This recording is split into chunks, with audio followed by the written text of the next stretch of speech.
Hello friends, आज हम पढ़ेंगे प्रेसिडेंट, जो कि कॉन्स्टिट्यूशन का एक काफी पूछे जाने वाला टॉपिक में से एक है। इस आज की वीडियो में हम कवर अप करेंगे प्रेसिडेंट क्या होता है, फिर उसकी क्वालिफिकेशंस, फिर उसका इलेक्शन, फिर उसका प्रोसीजर और एंड में जाके हम पढ़ेंगे कि क्या क्या पावर्स एक प्रेसिडेंट को प्रोवाइड कराई गई है। तो बिना किसी देरी के स्टार्ट करते हैं। President article 52 of Indian constitution बात करता है हमारा प्रेसिडेंट के बारे में। आर्टिकल 52 ये बोलता है कि it's say that there shall be a president of India, कि इंडिया का एक प्रेसिडेंट होना चाहिए।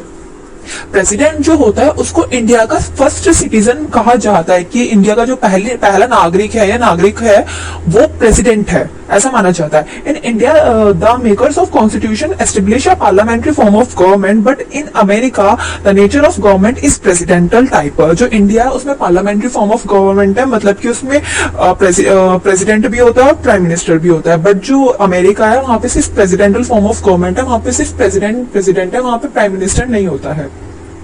The essence of parliamentary form of government is that head of the state is the constitutional head and the real executive power are vested in the council of ministers। जो parliamentary form of government है उसमें जो head होता है state का वो होता है हमारा real executive, जो कि हमारा प्राइम मिनिस्टर होता है, वो हमारा head होता है इंडिया का, और जो पावर्स है उसकी काउंसिल ऑफ मिनिस्टर्स में प्रोवाइड करा दी जाती है। अगर पार्लियामेंट्री फॉर्म ऑफ गवर्नमेंट की बात करें तो उसमें दो टाइप होते हैं, एक रियल एग्जीक्यूटिव, एक होता है नॉमिनल एग्जीक्यूटिव। रियल एग्जीक्यूटिव में आता है हमारा प्राइम मिनिस्टर और उसकी काउंसिल ऑफ मिनिस्टर, बट जो नॉमिनल एग्जीक्यूटिव होता है उसमें आता है हमारा प्रेसिडेंट। प्रेसिडेंट की अलग पावर है, प्राइम मिनिस्टर की अलग पावर है।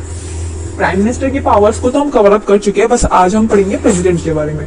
अगर इसकी क्वालिफिकेशंस की बात करें तो एक प्रेसिडेंट के लिए बनने के लिए आपको इंडिया का सिटीजन होना चाहिए। सबसे पहले आपको 35 ईयर जो एज है वो कंप्लीट कर देनी है, और एक है कि he is qualified for election as a member of the house of the people. House of the people मतलब लोकसभा या फिर राज्यसभा में से किसी में भी वो अपना क्वालिफाइड कर दे कि एक मेंबर हो, या राज्यसभा में हो या फिर लोकसभा में हो, दोनों में से किसी हाउस का एक मेंबर होना चाहिए प्रेसिडेंट बनने के लिए। अगर इलेक्शन ऑफ प्रेसिडेंट की बात करें तो president of India is elected indirectly by the electronic कॉलिग। जो प्रेसिडेंट ऑफ इंडिया है वो इनडायरेक्टली इलेक्ट किया जाता है, वो भी इलेक्ट्रोल कॉलेज के थ्रू। अगर हम इसको थोड़ा सा पढ़े तो इसमें कुछ मेंबर्स आते हैं। पहला आता है the elected members of Rajya Sabha और लोकसभा, जो राज्यसभा और लोकसभा में इलेक्टेड किए जाते हैं मेंबर्स वो। दूसरा आता है elected member of legislative assembly of state. India की जितनी भी स्टेट है उसमें जितनी भी असेंबलीज है उन सारे मेंबर्स को राइट है एक प्रेसिडेंट को अपॉइंट करने के लिए, उसका इलेक्शन में वोट डालने के लिए, ठीक है ना। तीसरे आते हैं the elected member of legislative assembly of union territory of Delhi and Puducherry. Puducherry और दिल्ली के जो इलेक्टिव लेजिस्लेटिव असेंबली के मेंबर्स हैं उनके पास भी पावर है वोट करने के लिए एक प्रेसिडेंट को अपॉइंट करने के लिए, ठीक है ना। The nominated member of parliament and the member of legislative do not vote in the election of the president। जो पार्लियामेंट में नॉमिनेट किए जाते हैं और जो लेजिस्लेटिव में नॉमिनेट किए जाते हैं मेंबर्स, उनके पास राइट नहीं होता प्रेसिडेंट को वोट करने के लिए। बट जो लोग इलेक्टेड किए जाते हैं वोट के थ्रू, जिनको मेंबर्स बनाया जाता है, उनके पास राइट होता है एक प्रेसिडेंट के लिए वोट देने का।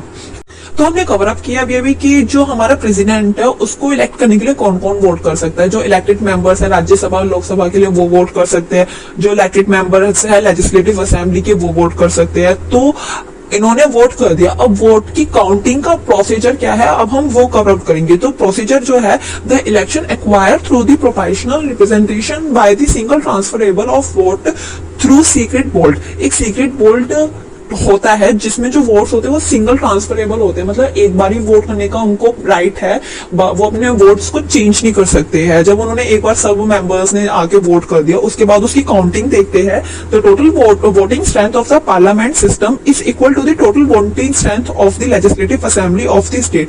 जितने हमारे राज्यसभा लोकसभा में मेंबर्स होंगे उनकी जितनी भी वोटिंग स्ट्रेंथ होगी, और जो हमारी लेजिस्लेटिव असेंबली की जो मेंबर्स होंगे जिनको इलेक्ट किया गया होगा, उनकी जो स्ट्रेंथ होगी उनकी इक्वल होनी चाहिए।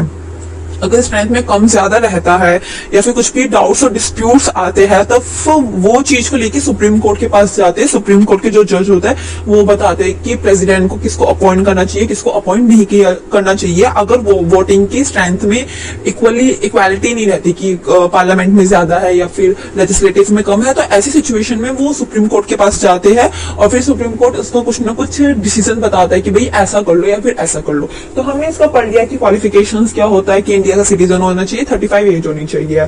अगर इलेक्शन की बात करें, जो इलेक्टेड मेंबर्स है राज्यसभा लोकसभा के वो वोट कर सकते हैं, और लेजिस्लेटिव असेंबली के जो इलेक्टेड मेंबर्स है वो वोट कर सकते हैं। प्रोसीजर की हमने बात करी, सीक्रेट वोट के थ्रू इनकी वोटिंग काउंट की जाती है, और जो हमारा पार्लियामेंट है और जो हमारा लेजिस्लेटिव असेंबली, दोनों की वोटिंग की जो स्ट्रेंथ है वो इक्वल होनी चाहिए। अगर कोई भी डिस्प्यूट वगैरह आता है तो वो सुप्रीम कोर्ट के पास जाते हैं। अब हम पढ़ेंगे कि पावर्स क्या होता है एक प्रेसिडेंट का। अगर पावर्स की बात करें तो जो मोस्ट इंपोर्टेंट है वो है power to make appointment. President के पास एक पावर होता है कि प्राइम मिनिस्टर को अपॉइंट कर सके, कि इंडिया का प्राइम मिनिस्टर कौन बनेगा प्रेसिडेंट बताएगा।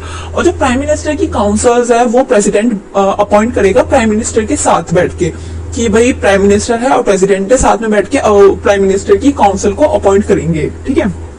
इससे अलग प्रेसिडेंट किस किस को अपॉइंट कर सकता है, वो अटॉर्नी जनरल ऑफ इंडिया को अपॉइंट कर सकता है जो कि आर्टिकल 76 में बताया गया है।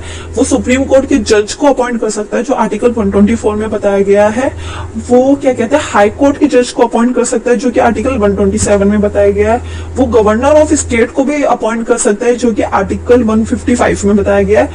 वो ऑडिटर जनरल ऑफ इंडिया को भी अपॉइंट कर सकता है जो कि आर्टिकल 148 में बताया गया। और वो फाइनेंस कमीशन ऑफ इंडिया के जो मेंबर्स होते हैं उनको भी अपॉइंट कर सकता है। तो प्रेसिडेंट के पास काफी सारी पावर्स होती है अगर अपॉइंटमेंट की बात करी जाए तो।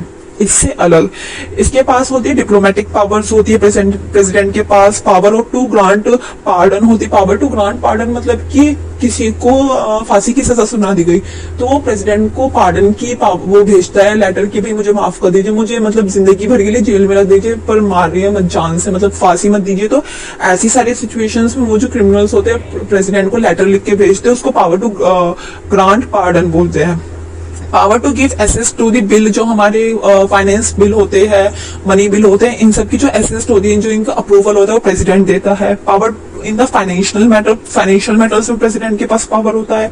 लेजिस्लेटिव पावर होती है प्रेसिडेंट के पास, और ऑर्डिनेंस मेकिंग पावर होती है।